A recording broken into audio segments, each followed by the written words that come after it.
bet you would always be mine. What up, fam? Welcome back to another one of these collaborations between my Roger K Music channel and my Roger K Reacts channel, man. And I'm going to break down for you my latest track, which is called Didn't Know I Was Running Out of Time. I find this quite useful for myself, but I also think it's really, really useful for the independent artist community to see how an independent artist goes about doing his work, man. Right or wrong, whatever it is, you guys can evaluate that stuff for yourself. But you might pick up some cool ideas along the way. So, let's get into the track, man. I'm excited. Let's go. I met you when my heart was quiet. You brought the noise, you brought the fire. And this one, it all started with a kalimba, if you can believe it. I usually hunt around my sample packs for just putting stuff together, see what actually clicks and vibes for me. But then I heard this loop with a kalimba, which is dun dun dun dun dun dun dun dun dun, and I was like, oh man, that's kind of got something for me. The interesting thing was that it had a real Afrobeats kind of feel to it, and I was kind of second guessing myself because I'd done a few Afrobeat songs already. Just that kalimba was so strong that I thought, no, I have to go through with it and just see what it opens up for me, right? I think part of the fun of doing music is exploring what it can kind of open up for you. And so I put the whole like original skeleton together, and then what I kind of like to do is whatever's vibing for me, whatever I feel like writing, I write just at that point in time, and then I just run like a demo pass of whatever it is.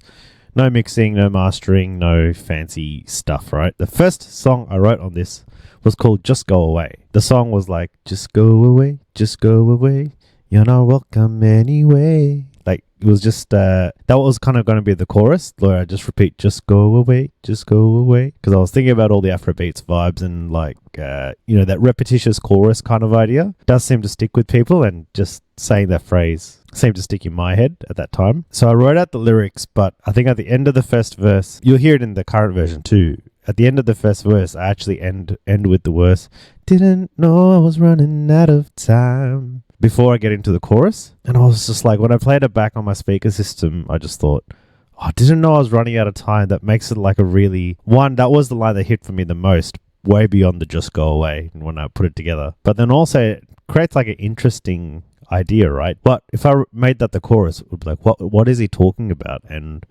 what is this song about? Why would you not know you're running out of time? And that's when the lyrical concept kind of hit me, that what if I wrote a song about the fact of like impending doom? And the impending doom could be anything you wanted it to be.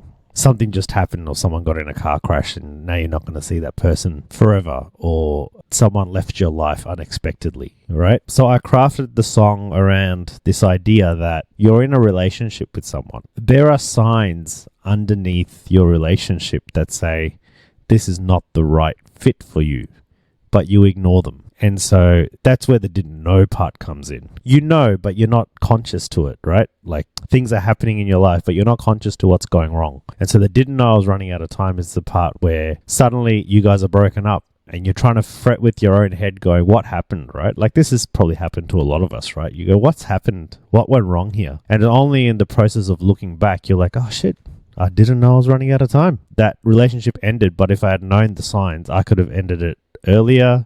I could have changed the direction of that, or something out of the blue has just happened to that relationship where, like, you'll see in the video, I won't spoil it for you, but you see in the video that it's something that is natural and just a part of nature, and you didn't know you ran out of time with that person. So you just imagine like a timer above their head. And if you could have seen it, if you could see that that person would never be in your life again, would you have done things differently, or would you have walked away earlier, or would you have made the most of that situation? So I thought that made it a really compelling narrative and a really compelling story, and that's what inspired me to write it. Didn't know I was running out of time. Didn't know I was running out of time.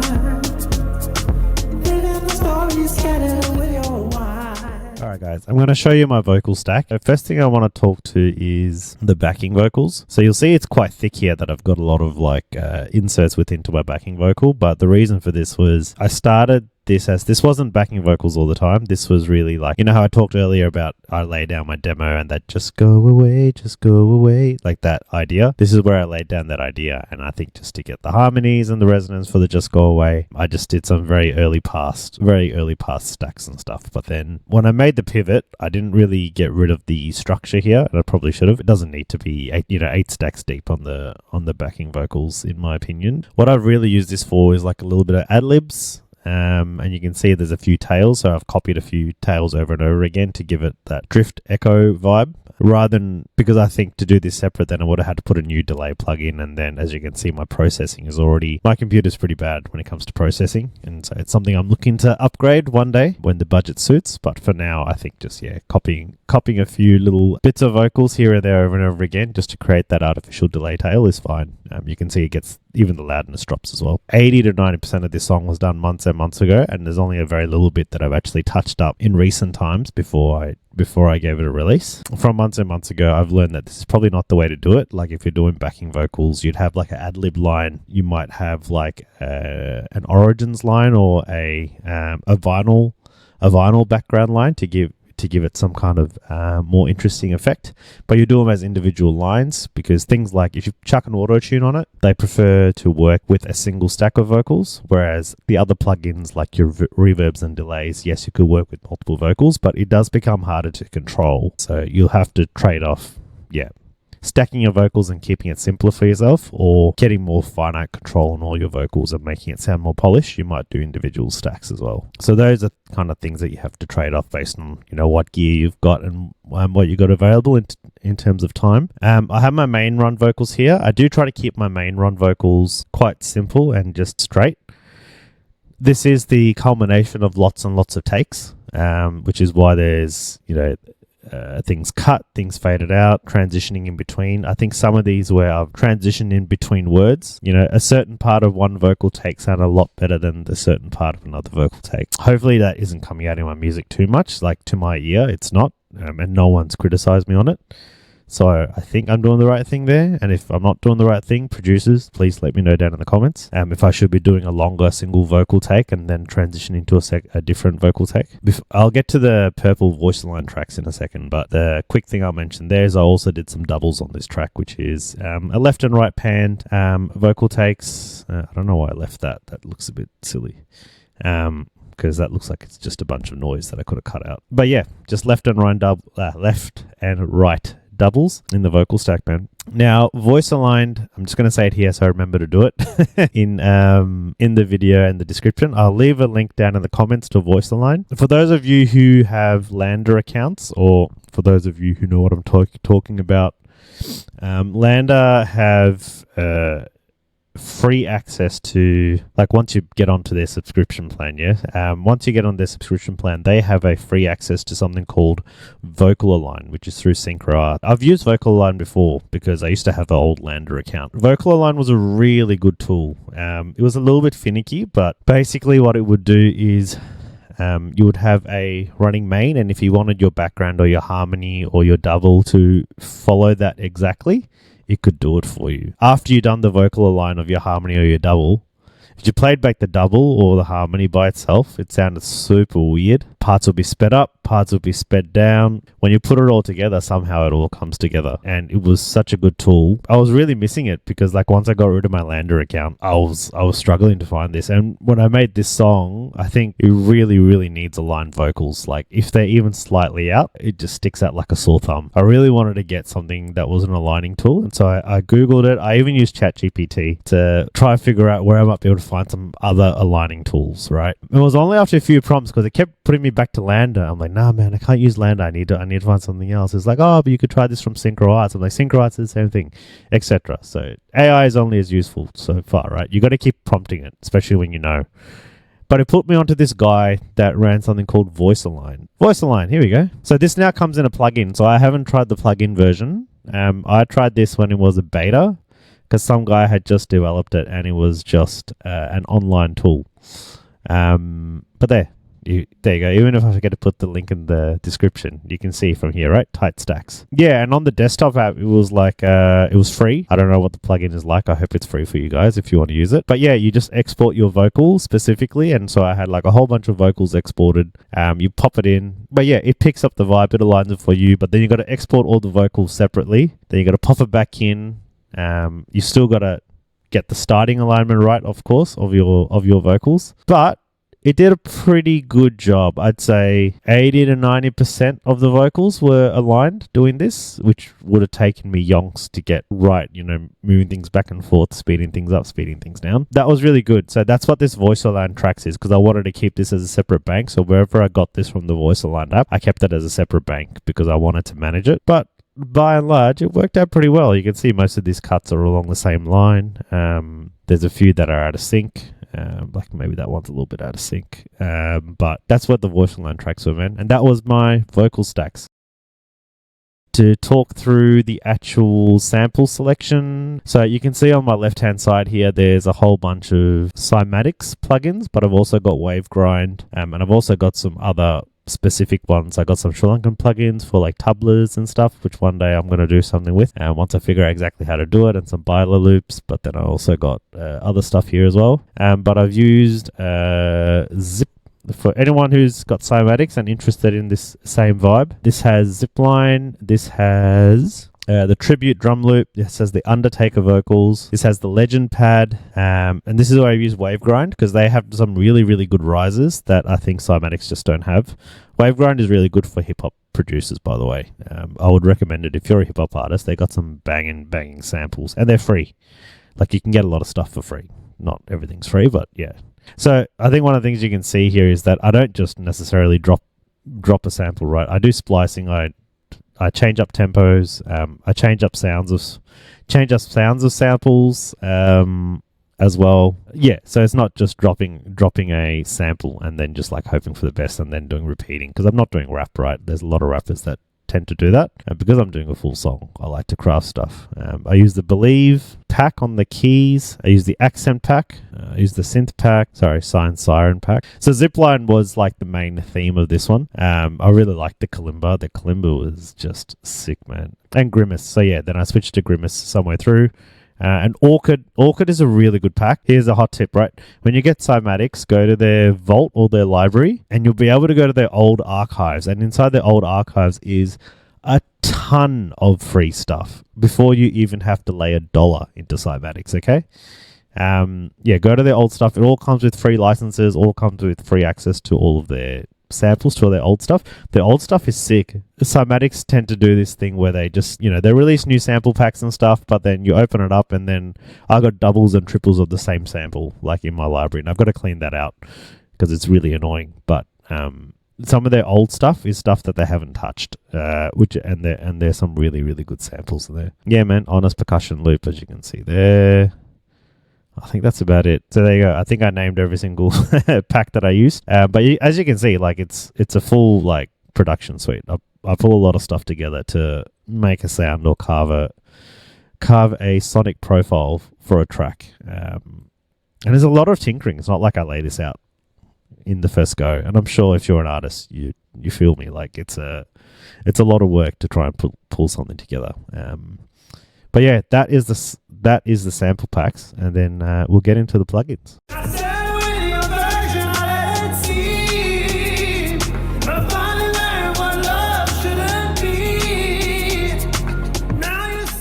All right, party people, let's get into the mixing console. So I think one thing that's important if you're using Fruity Loops is to make sure you color your stuff, because once you get into like that many vocals and that many samples that you're working with, and pro producers get into way more than I do, it's really hard to keep a track of stuff. Even if you use the same colors at some point, it's fine, but then just keep them far enough apart that you know what's what. It just really helps to gel the whole thing together, even having your vocals in different colors and stuff. You could even color your sidechains, actually, because yeah, that's something I probably should do in the future. not just to call it reverb on a sidechain, but to actually color it a specific sidechain color so that I don't stuff up and accidentally override it if I put a new sample in. But some of the basics to consider, like if the sample doesn't have a natural pan in it, to make sure you introduce a pan. The way I found this works easiest for me, because I don't know, something about Fruity Loops is just a bit funny, but so this lady vocals had a little bit of panning, but it was just a little bit erratic, so I had to kind of dial it into the center. It's still got a slight little pan in it. It's actually got a little fuzz in it. I think if you listen to this track has a little bit of fuzz, and I couldn't get rid of it. And I was checking my vocals and I was checking my instruments, and I couldn't figure out what it was, but it ended up being these lady vocals. These lady vocals just have like a little bit of fuzz, and any other day of the week I would have taken it out, because no matter what I did with this EQ, I couldn't get rid of that fuzz, because that fuzz was like just underneath that whole sample. You'll hear it. Ooh. Like it's just beautiful, and I'm like, every time I took it out, I'm like, oh, it just takes something away from the track that I just loved. So I did my absolute best to work with that fuzz. I don't know if you notice it. If you don't notice it, that's great, man. If you do notice it, just know that that's why. I couldn't get another sample to match that aura that lady vocals was giving, so I had to work with it, and I just did my best with it. But if you know something that I probably should explore next time, so I have I had ozoneimager here to expand the vocal a little bit, to fill up the stereo field, a little bit of limiting to condense it, but then an EQ as well, which I don't know what that EQ looks like. Yeah, you can see I try to cut out a lot of that fuzz to really focus it in. Even just like some awkward dips here and there, just to get rid of some harsher areas. But it's still there. It's an unfortunate little characteristic of my song. But main things is left and right, keep your basses in the center, keeps your kicks in the center. Those things are super important. Then when you get to your percussions, your rims and your shakers, make sure they go left and right as well. The levels are just by ear, really. Which, to be honest, this probably doesn't matter as much, and I'll tell you why when you get to the mastering. It's something I learned later on. But there was like this texture sound in here as well, which was really good for this song. Then there was the vocals. I'll get to the vocal stacks in a second, but most of these I tried to put the ozoneimager on the master at the end of the track, but for this track, I don't know, it just didn't vibe the same way as me like controlling the ozone space separately for each of the instruments. So they've all got their own instance of ozoneimager, and each one is set at a different level. So for me, that worked better. The thing I always do with sound is just to EQ it. So please, like watch your sonic profile, and then figure out what part of this sound you need and what part of this sound you don't need. Some people like to mess with the actual waveform. I like to just do it through the EQ. It's just a bit simpler and cleaner for me. But sometimes I've taken the bass note, if I've got worked on it through like Streetlight. I had a bass MIDI I put together, and I used a bass note through Quake. And then through Quake, I changed the bass note itself. By and large, I like to do it through an EQ. It's just simpler. And yeah, you can just pick whatever EQ suits the waveform. You can tell a lot through the visuals, but also just, do use your ear for what you want in your EQ. This bass, I had to go this way. But you can see I've carved a notch at 98 Hertz, and that's likely because my kick, the substance of my kick is likely to be around here in the 98.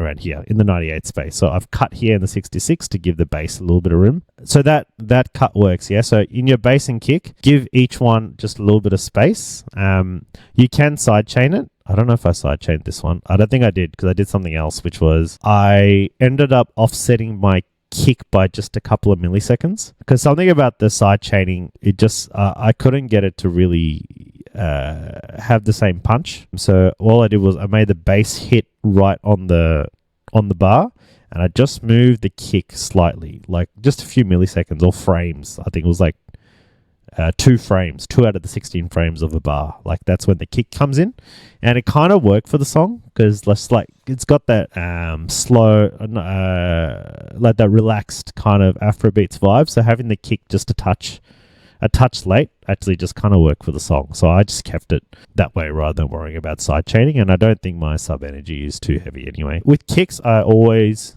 always go to Diablo. Cymaticsdiablo is a really sick plugin. So I'm on the cymatics plan, and this plugin is free on the unlimited plan. You can get Diablo, of course, as well. It just really elevates your kicks, man.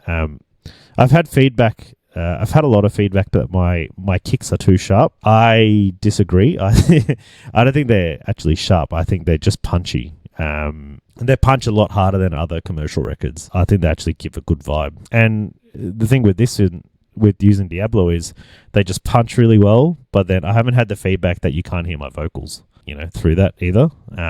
If I have had that feedback, you can't hear my vocals, is because I haven't had my vocals up enough, but it's not because of the kick. The kick just gives a really good groove. I used Origin here. I might have tried to give it a bit of an older sound in the rims. Bass. So the bass was really kind of flat. So one thing I did here was to give the bass some oomph, but also to take the sub energy away from the bass. So this is important as well. Not so much Maximus, but Blood Overdrive. Blood Overdrive is really good to... So I think last time I did this, I talked about Saucy and Blood Overdrive, and I didn't know how it worked. I have a bit more of an understanding now.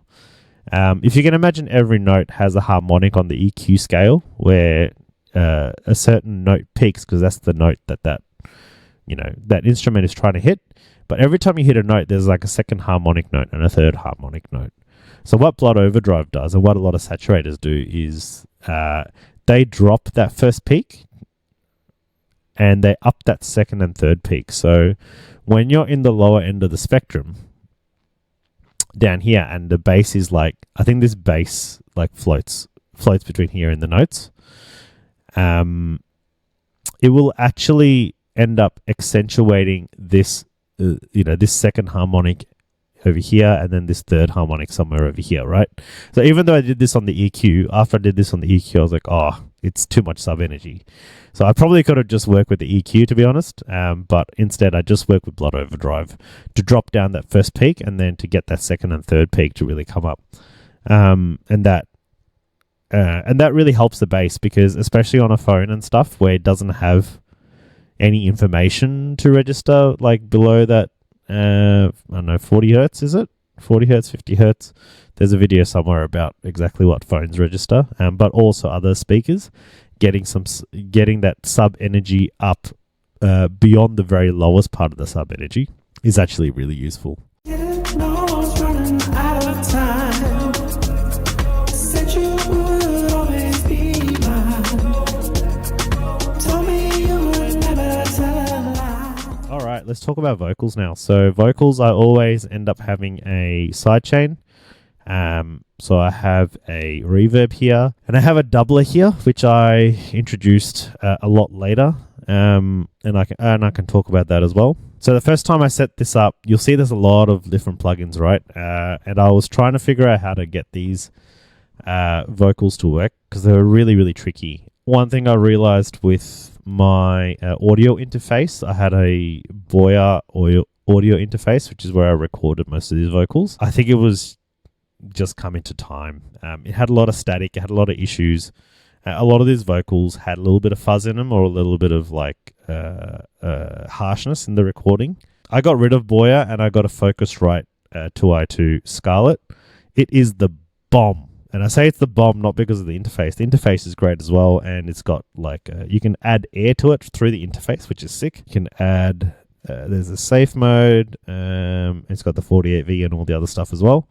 You can do all that through the interface, but it's the subscription pack that this comes with. You register this on the Focusrite website, like with its barcode and stuff, and you get access to a whole bunch of things for free, and it's just really sick. Just look it up, Focusrite 2i2. If you're looking for an audio interface, I'd highly recommend it. If you're looking for something simple as an audio interface, I would recommend it, because you get a lot of free stuff. It's cool. But all of this all of this setup is way before this my Focusrite came into play. So the way I did this was I did so many passes of this song, and it would commonly go to ChatGPT or Gemini with every pass of my song and just ask it what it thought. I would ask it to be a senior mix and master engineer with over 20 years experience. I got this from Claude. You ask it to be a senior mix and master engineer with over 20 years of experience. Ask it to rate your track from 1 to 10 in terms of streaming viability, in terms of radio play, and all the other characteristics that a senior mix and master engineer would evaluate. And then you get a whole lovely description of exactly where your sonic profile is sitting. And from there, you can start picking stuff out. You're like, okay, I want to improve the air on the vocals. How do I do that? It's like, oh, well, you can use this plugin and that plugin. And then if you know your plugins stack pretty well, you can say, well, can I use this or can I use that? And like you go through that process of like almost talking to someone else. And then if you don't know how to set up the plugin, you can pop it in and then say, oh, how do I actually set up the plugin? And then AI will walk you through how to set up the plugin. You can send it screenshots of your setup and say, this is how I set it up and it's sounding like this.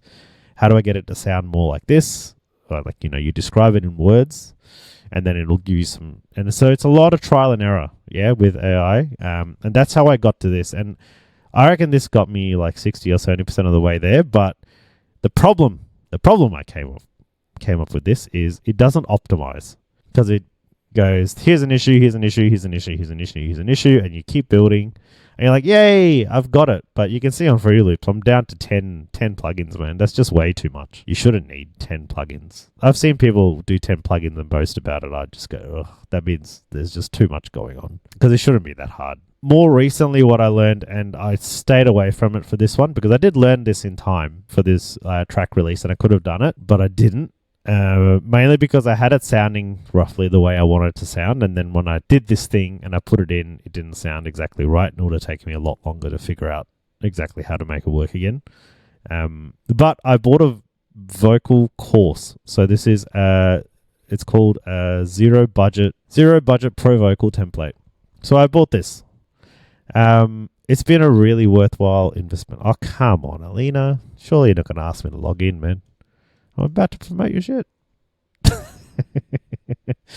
All right, Alina Smith. Okay, she's got a zero budget pro vocal template. It popped up on my Instagram. This was really good for me. I have to be honest. I didn't know who Alina Smith was, and after looking her up... What if I told you could get your vocals to sound professional without having to buy a really expensive... Thanks, Alina. Yeah, she's... this is not just a gimmick here, right? Like, I had to Google Alina, and I did some research, and I did some stalking of her songs and stuff, and just to see who she was and what she was about. She's the shiz, like, when it comes to pop music. She works in the pop genre, like, does K-pop and J-pop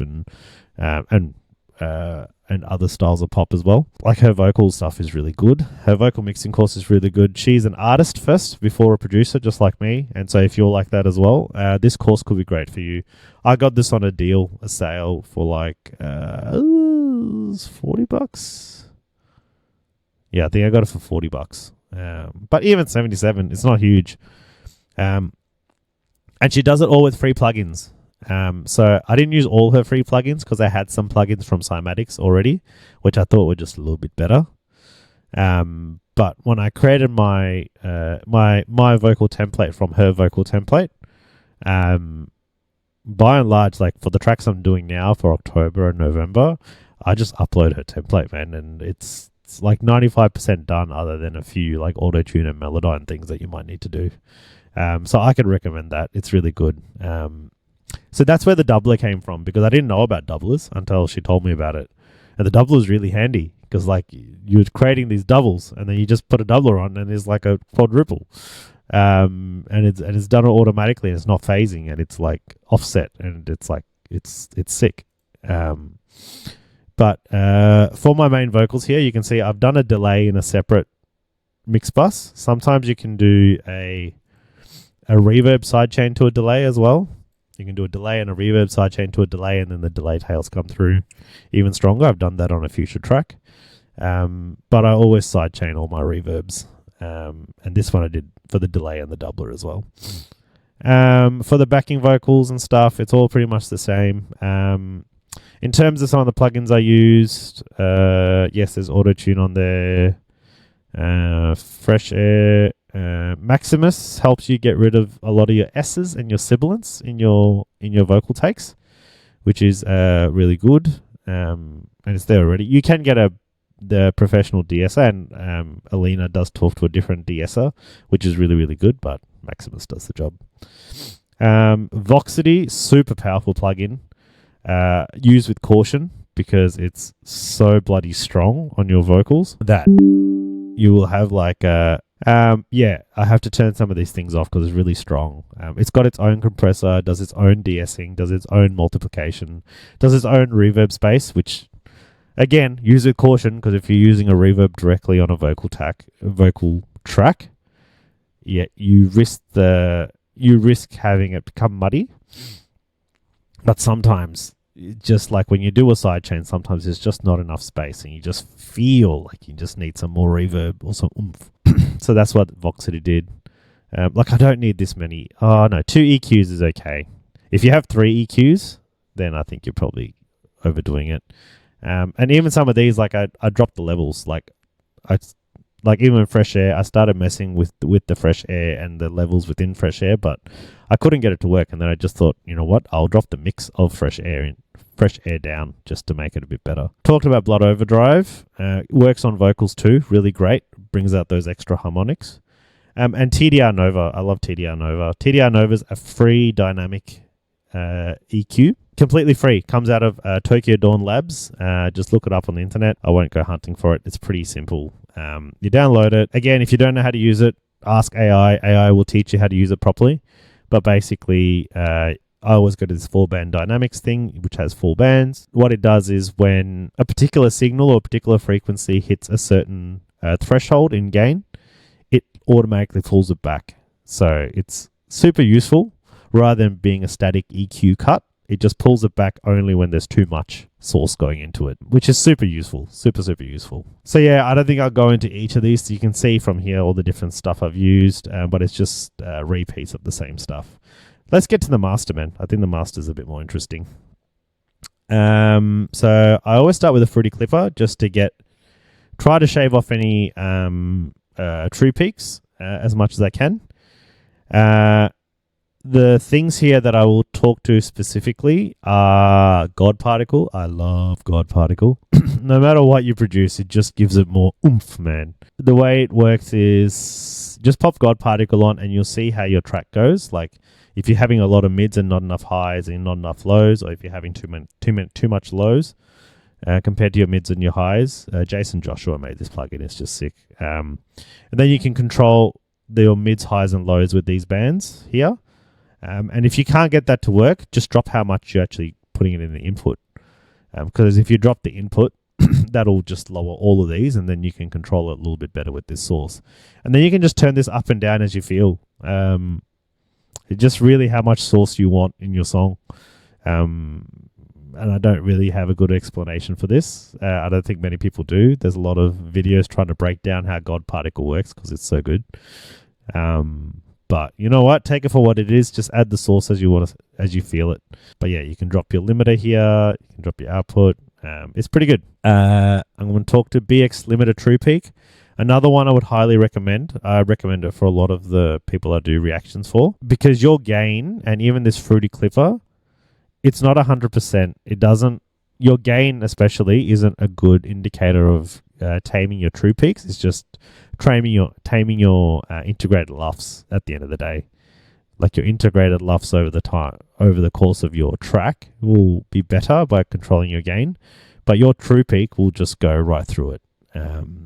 fruitycliipper does a good job, but it's still not 100%. I don't know why I got 2 fruityclippers here. That's just silly. But the BX truepeak limiter works like a treat, man. You just pop your ceiling here and it controls it. Again, this is another thing, one of those things where I started with this. I learned about truepeak limiter a bit too late and I added it on. I didn't go back and take stuff off, but I guess I had luxury on this master. But yeah, you drop your ceiling and I don't have to worry about it. I just put on minus 1.25 and I never have to worry about my truepeak. What you do have to watch out for is dropping this ceiling down too much because your bass or like your low end will start to sound fuzzy or distorted. So do watch that with the ceiling. So that might be why there's soft clippers in there. So sometimes the soft clipper helps to tame some true peaks without impacting your bass too much. But yeah, once you get it to the right level, you just drop your ceiling down and it just works. You don't have to worry about a thing. And Gold Clip Track. I'm trying this plugin out for 30 days on their plan. This is super good. Most of the time I like to just like fuck around with free access to plugins, but man, I think I might get this one when it's done, when it's all said and done. It just, like, when I passed this song out, I had it reviewed and reacted to create my social content, and I created all my vignettes and everything to promote the song. But I wish I had goldclipper. It was probably okay for the vignettes and stuff, but for the Spotify audio, when I put this goldclipper track on, it just brought out sounds that I forgot were in the track, man. It brought out all these stuff that was buried under all of the EQing and the clipping, and it just brought everything out to like a nice level. And I don't know the special sauce in goldclipper either, man, but I read up on goldclip, and it is one of those industry things that is pervasive in the music industry, and I can 100% recommend it based on what I've done for this track, that you can make your sound so much louder. Like, I made this sound so loud that I was worried that I was distorting the track. But every time I listen to it, I'm like, it's not distorting. It's loud. It's loud now. Like, this latest version is loud, but it's not distorting. It's like I was getting away with something I shouldn't be getting away with. I think the only thing was, you know how I mentioned earlier on, I talked about that fuzz in that lady vocals? That fuzz started to come through a lot. So I had to do a lot of work on trying to get that fuzz out, and then I had to make some trade-off decisions to minimize the fuzz and not be able to get it as loud as I could otherwise. But man, by and large, if you've got a clean track, like I wish I ran this on Saucy. If I ran this on Saucy, I reckon Saucy would hit, twice as hard as it already does. It's so good. So good. I recommend Goldclip as well, man. And Goldclip and Godparticle together, whew, man, I think you are set for life. But yeah, man, that's my plugin stack.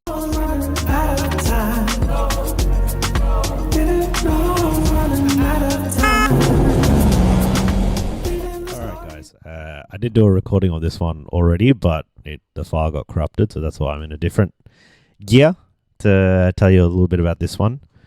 I was toying and frying how to do this, but because what we're going to get into is the AI music visualizers that I do, or the music videos that I do. I'll show you very, very quickly what I used to do, because if you're thinking about using these tools, I just want to show you the outputs that I got from it. And I'll show you what I'm onto right now, yeah? So this song is called Round. This is this was using a program called ltxstudio, which is this one here. ltxstudio I did really like because it taught me about storyboarding and the importance of storyboarding, and it would really work with you on creating a detailed script and a detailed aesthetic. Like, I learned about aesthetics through this as well. Things I never thought about as a video producer, right? Because that's not my core game. My core game is being an artist first, and then I do production because I enjoy it and I want to learn about, creating a good sonic profile. But the music video stuff, it's really for the way branding works today, that you need something visual to go along with your music. And some people take that quite literally and make that part of the art. For me, it's something that, as long as I can tell a story or just evoke some emotion or help create something for the person that's listening to it, then I think I've done my part. And so I don't really have too much of an issue with using AI. But to go back to the point I was trying to make, is that ltxstudio has a lot of models, sometimes uses Gemini, and it's got credits and all that kind of stuff. But its real advantage is it teaches you about storyboarding and aesthetics and vibe and creating consistent characters and things like that. So I'll quickly show you Round and Round. I'll show you a little bit of parts of it, right? So, the thing I should also mention is that if you see transition effects and stuff, that doesn't come through any of the AI stuff that I do, because what I do is I export all the clips into something called, even now, I export it into Wondershare Filmora, because I had this subscription through COVID, because I was just mucking around with video stuff because I was bored during COVID. So any transition effects, any glitch effects, any camera movement, sudden camera movements and stuff, I tend to do that all myself.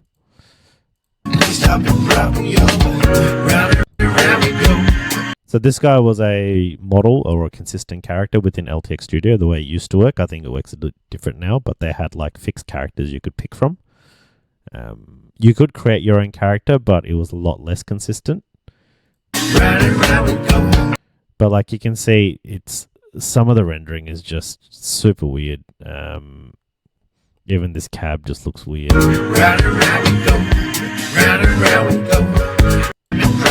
The way the guy held that stuff looks weird. Like that guy. This kid here does not look the same as the kid from before, right? And then you get to this scene here. This guy and this girl don't look the same as the guy and the girl from before. They look similar, but they're not the same. It's almost like you've had an extra. If you hired an extra, would you really hire these extras to play the part? Like, I don't know. But that guy looks totally different. That girl probably could pass as the same girl. So yeah, even though LTX had models for character consistency, I just was never able to get a good character consistency. That's just my feedback on LTX. So I wanted to show you Fruit Salad, because Fruit Salad I used Kling. Kling was really good at working with lots and lots of people, or like, AI models and characters and stuff like.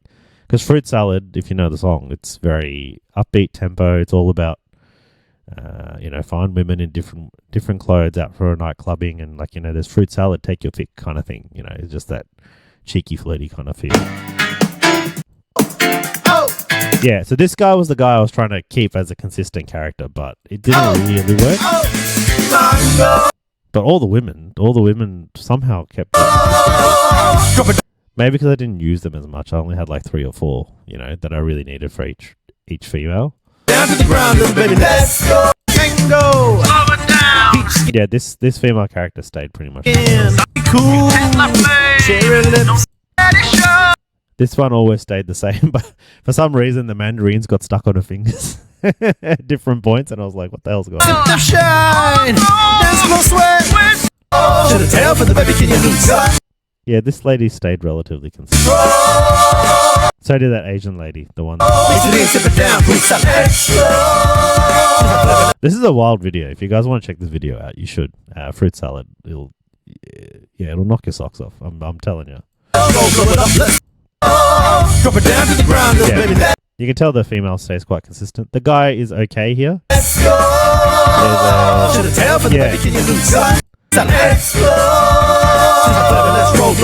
But see, the guy's not quite right. Let's go. That guy's not the same. Drop it down to the ground, baby. That guy's not the same. Let's go. That guy's definitely not the same, right? That guy's a bit more like the original guy, but you can see the guy just didn't hold its didn't hold their consistency. Yeah, so there was a lot in Kling, but you can see the value of Kling. Kling is a really good model. If you're going for that hyper realistic style, right? I wanted to quickly show you It's My Life.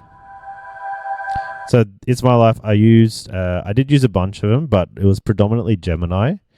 This is a really good way. If you're going for a hyper-realistic one, this was probably one of the best ones because it didn't involve a lot of movement or character development. It was just a guy walking down the city.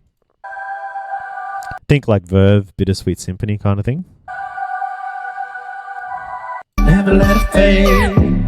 Sunshine. Oh, it's my life. I've been walking through to something forever. I mean, the guy flicked a little bit because I did use different, what was it called? Two iMovie Studio, because you could get it for free at the time, and then I think I paid a little bit for it because I wanted to do a few generations. Just their lip sync was really good at the time. But I've learned since then that you can actually just use Gemini for lip sync. You prompt Gemini to just say a very short phrase in the 5-second video that it allows you to create. And then when you go into Filmora, you just speed up or slow down certain sections and it looks fine. Just the way the lips move are really consistent. Scars I used to hide today. Lost the battle, lost life. Never let it go. My life. Never let it fade. My life. Sun shines in my face. I'm learning. Yeah, like the facial structures changes a little bit, but for the largest part, you don't notice it. You know.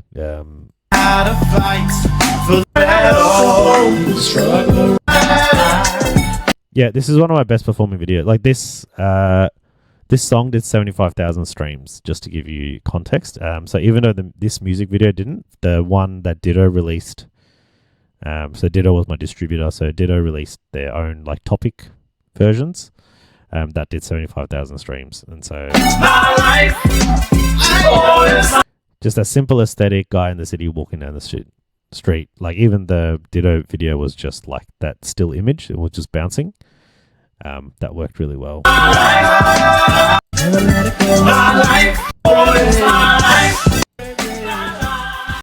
Yeah, I did have a promoter for that, and so the promoter helped a lot with the 75,000. The promoter probably picked the wrong video. I really wanted them to promote this one to see how it goes, but they didn't. So this didn't actually have any promotion behind it. Yeah, so it's rolling on as it rolls on. But that's the AI visualizer for that one. But I also want to show you Mona Lisa. So this is Gemini again, but this one didn't hold as good consistency. The female character changes a little bit. The Mona Lisa. So after doing my It's My Life, I did do a lot of that, just walking at the screen kind of vibe. Mona Lisa, kiss the night we sip and taste this vina. But one thing I did learn with doing all these AIs is the more multiple people you have and the more hyper-realistic you're trying to make it, the worse it gets. And so... You're right. Quiet souls caught in a moment passing by. I don't blame ya. I don't ask you to decide. That was a bit weird. Either way, your Francesco was See all that? See all those hand movements? Mona Lisa. It's just a bit. Pull me closer into your. It's not as good as it could be, right? Like, and I know these days we're like, oh yeah, it's just AI, but it's just not as good. Down the hall. I think he knows it all. The world will know you'll be. But AI has a huge advantage. So it's just cheap, and you can run your own creative direction, which is what I like about AI. So if someone's using an AI video, like I don't second guess that. Like, you know, I think asking an artist who is like, you know, on the Spotify trail, who has to release every month because they need to keep those stats up, and then asking them to always work with someone on the creative end to release a video, to create that kind of content, I think it's just insane. Like I had some reactors telling me this stuff about, you know, not using AI and using real creators and content and stuff, but the reality is for most people, like it's just way too much. So I get when people do like single prompt 3-minute AI videos and stuff. I just don't like to do that because I think it takes away from the viewing experience. To your arena, Mona Lisa. I can't take my eyes on Mona Lisa. So this one came out relatively good, but there are some inconsistencies. So I'm going to fast forward now into what I've done for Didn't Know I Was Running Out of Time. So with all of the AI journey that I've been on, I think the things that I've learned that are really important with any platform you decide to use, you need a storyboard, you need to have a clear concept, and you need to break down each clip. So depending on what AI you run, some are 5 seconds, some are... This one is 15 seconds. This does 15-second continuous clips, which is phenomenal for me. Really helps to keep consistency. Whatever you use, you need to know what you're going to be doing in those 5 seconds or those 15 seconds, right? Because it's really important that it follows your artistic direction, right? So that's the first bit about storyboarding. Thing I learned about this with OpenArt and was the importance of actually having a very clear prompt to guide that exact character reference and exact aesthetic. Remember all the stuff I talked to you about in LTX? The exact character reference, the exact aesthetic that you want, right? So let me give you an example. So here's a video prompt that I did. I'm not sure if I can find the actual video prompt video. It'll be one of these, right? But it's like, here's the prompt that I need for the 15 seconds. Female character smiling faintly while shadowy male figure gently brushes wet hair from her face inside a dim apartment. You can get AI to other AIs like ChatGPT and Claude and stuff to help you with this, by the way, right? Emotionally vulnerable atmosphere. I didn't really need to try cinematic noir anime realism. But and I'll tell you why. Because this prompt here up in the top is consistent throughout every single image generation. And what is this prompt? This describes the vibe that I'm going for. So dark apartment interiors, film composition, reflecting lighting. So I think I had asked AI that I want a dramatic film noir vibe like Max Payne. If you know what Max Payne is, I was thinking about the video game Max Payne when I was thinking about didn't know I was running out of time, and just like that kind of moody aesthetic. You have very sharp reds that come through, or a very bright color that might come through, and it happens in some of the scenes, but largely it's very much a film noir kind of grungy street, dirty kind of vibe. And that you always have to ask it to prompt it with an exact character reference to your image, right? When you generate your image, guys, generate your image in a platform that you like, that you know will give you the consistency you want. For me, this is ChatGPT almost exclusively. I've used Gemini and I've used Google Flow. I've used Gemini, to do the image creation. I don't think Nano Banana is all that is cracked up to be honest. I use ChatGPT. ChatGPT just does really, really good images for me. Like, this image is insanely good. And it can generate that consistently, like in different angles and different shots and stuff, depending what I want. This character was insanely good as well. I wonder if I've got it here in the From Creations. No. No, I don't have it in my From Creations. Sorry. If I click on this, modify. No, it's because these are done. These are old ones that are done. I've lost my thing now. Anyway, text to video. Yeah, we're back here. Key thing is make sure you create an image that you like and use it consistently. Make sure you ask the AI that's going to be generating something for you to make it consistent. Make sure all the backgrounds are consistent. Make sure the feel or the vibe is consistent. Even little things like this, visual storytelling through silence, like the good AIs will get it. Even though that's not very specific and clear. I think Claude would make it more specific for you. But yeah, at the bottom, it's just the 3 lines or 5 lines that you want. I've now pivoted to doing very much more cartoon type AIs or anime style AIs. You'll see it in Saucy. Let's just get up Saucy. Why not? That's the pre-save. Here we go. So didn't know I was running out of time. We'll take this kind of like animated vibe. Let me ring your bell. You don't say much, but I read the room. I still had an issue with character consistency here. That's because this was like a hybrid between OpenAI and Gemini. I had Gemini create the images, but you see what happened with the character consistency. But I didn't really care, because after this happened, I was like, do I spend more money and try to get it right? But then I was like, I kind of like it because it has this kind of weird henchman feel.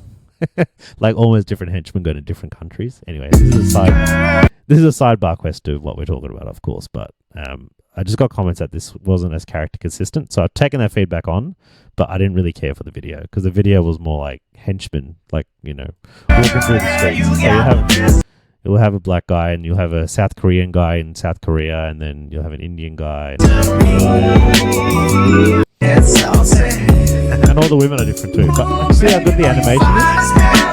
OpenArt is crazy good. Crazy good. It does a really good use of Cdance 2.0.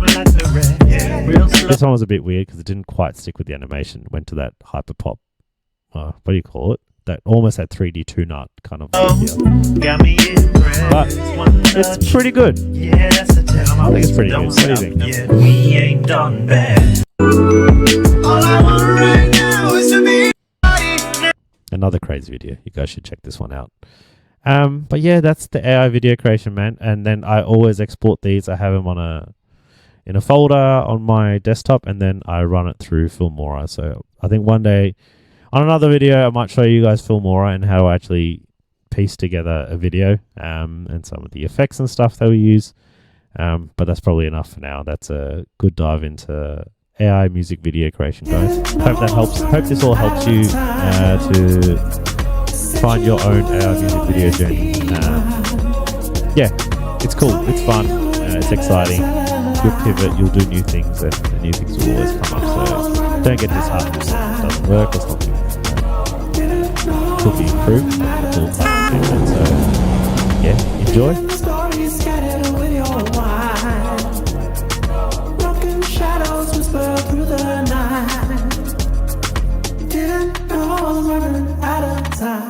Thank you guys. If you sat through all of that content, thank you so much for listening, and I hope you took something away from myself and how I've created this particular track and how I've used different plugins and vocal samples to create something special. I want to keep doing this as something that I do on the regular so that other independent artists can at least hear what I do, and maybe they could take something away. But I'm really open to feedback from you guys about whether this is useful or not useful, and how I could do it better, because I want to be able to support you guys in your independent artist journeys as well. So thank you. Check out Didn't Know I Was Running Out of Time. It is a banger, and I think you'll really enjoy the groove, man. So thank you again. Much love. Peace out.